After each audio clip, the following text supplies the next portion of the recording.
We've all been there. You invite an incredible guest on your show, only for them to be a no-show.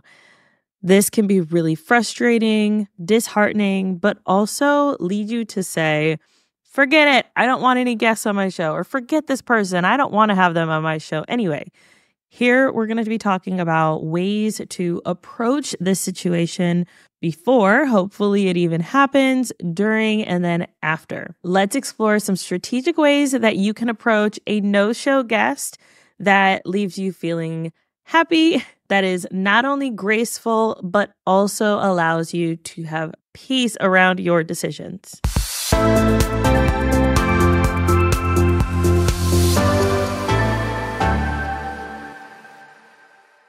Hello and welcome back to another episode of Successful Podcasting Unlocked. I'm your host, Alicia Galati. I'm the founder of Galati Media, a full-service podcast management agency. Today's question is, my guest is a no-show. What do I do? Well, before we even get to the point of you about to record your episode with the guest, there are some things that you're going to want to consider as a way to allow this to hopefully not happen for you. The first is to set clear communication. This is so important as podcasters, especially if you are batch recording so far out and you maybe have guests book out months in advance. If you are not communicating with that person on a semi-regular basis, they're going to be feeling overwhelmed. So here are some things that I do that really work. The first is that as soon as this person books time on my calendar, they get an email that says, hey, thanks so much for being on the show. Reminder, here's your calendar, date, time, what the podcast is called, what to expect, that it is a video and an audio podcast. I ask them to make sure that they're in a quiet space, that they plan ahead. And that allows me to set expectations and clearly communicate what that person would need right away. Then, 2 days before our actual interview, another email goes out saying, hey, by the way, we have this interview coming up. Again, here are some things to keep in mind as we head into this interview.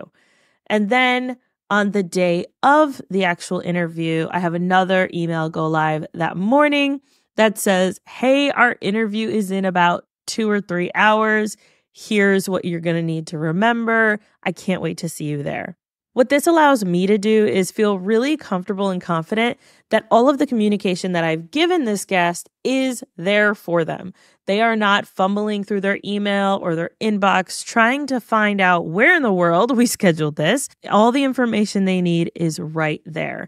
And that allows me to feel comfortable and confident that they know what they need to do to be able to show up effectively and efficiently to speak to my audience in a way that is aligned with my message and with theirs. This also gives the guests some peace of mind, especially if they are new to podcast guesting. They might be feeling a little flustered or overwhelmed. Setting the expectation, here's what's going to happen, here's what we're going to talk about. And then making sure that it's automated so that I'm not digging through my calendar trying to figure out who do I need to email, when should I be emailing them. No, it is all set up via Calendly. I love using them as a way to just quickly and efficiently book my guests and set up those email automations. Another thing that you can do to prevent this from being a major issue is to have a backup in place. You should always have at least 2 to 3 episodes recorded that are solo episodes that you could pull at any time. This will allow you to be able to, if you're sick, if a guest is a no-show, if life happens, like anything could happen, that could mean, oh my goodness, I don't have time to record something and something needs to go out in a few days. This helps alleviate that stress that you might feel when a guest says, hey, I'm a no-show, or hey, I have to reschedule. That way everybody's good and you're not running around trying to figure out how to fill up that gap. Now, in the moment when it happens, number one, don't panic. I feel like that is pretty typical. Give it some time and reach out. One thing I will do is that if I have been sitting in my Riverside studio for at least 5 minutes past our scheduling time, I will send them an email and I will say, hey, is now still a good time for you? Here's the link in case you missed it. This helps show the person that, look, I get it. Life happens. Just shoot me a message back.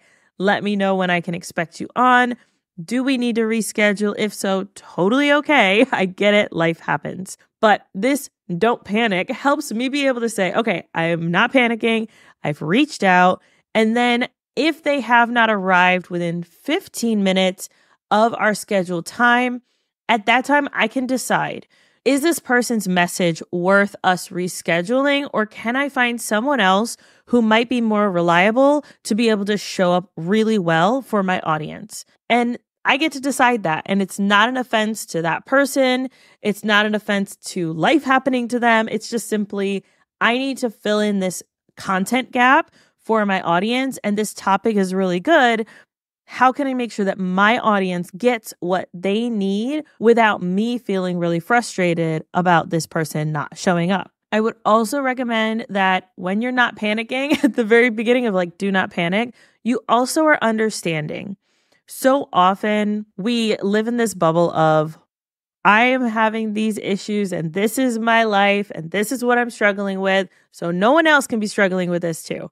And that's not really true. Someone else could very easily be in something either minor that happened, whether that's a child throwing a tantrum and you just got to manage it for a few minutes, to someone being actually hurt. There's such a range of things. And so having empathy and being understanding can take you a long way. And that guest is going to remember how you made them feel in that moment. If it really was an emergency or it really was a crisis, or maybe they just plain forgot and they're really sorry. By having empathy, that allows you to show up better, and it can keep that bridge open for potential collaborations or maybe referrals in the future. So if this person really was a no-show, I highly recommend that you, one, take a moment, make that decision. Are they worth me pursuing further?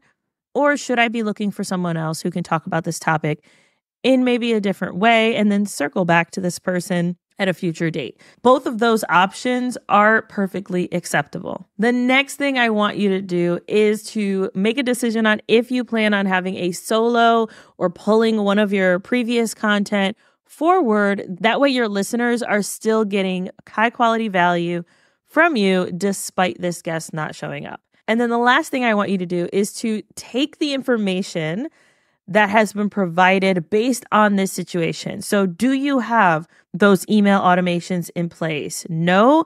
Maybe that's something worth exploring, especially if this keeps happening to you. Another thing is, maybe you need better quality guests. We have an episode all about how to find high quality guests. Make sure you go back and you check out that episode, because that's going to help you find people who are really interested in showing up 100% for your show and for your audience. And then make sure that you're being professional. Don't put this person on blast. Don't do anything crazy. Take a step back, take a deep breath. It's okay. Life happens. We've all been in that person's shoes at one time or another. And it's good to be able to give that person not only the benefit of the doubt, but also a way forward with you alongside them. Now, if you're scrambling, someone just was a no-show and you're finding this episode, that's okay too. I got you covered. Here's some ideas of things that you can do if you do not have that batch of pre-recorded solo episodes. Number one, record one. Hey, record a solo episode.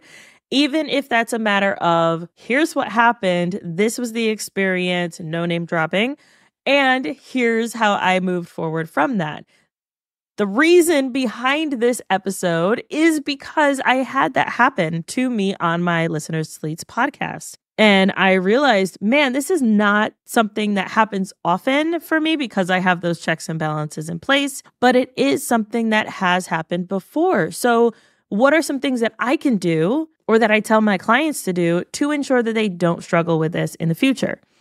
Another thing you can do is take a past episode that was really good, really juicy, lots of good details and information, and reuse that episode or re-release that episode with a new intro and why you planned on doing that. Be transparent. Another idea is that you could pull forward maybe some other episodes that you have batched that are already there, but you're maybe waiting for a different day or a different calendar month or whatever.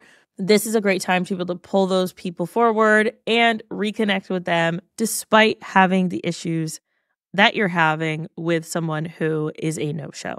So if you found this helpful, let me know. I would love for you to reach out and say, oh my goodness, that has happened to me too.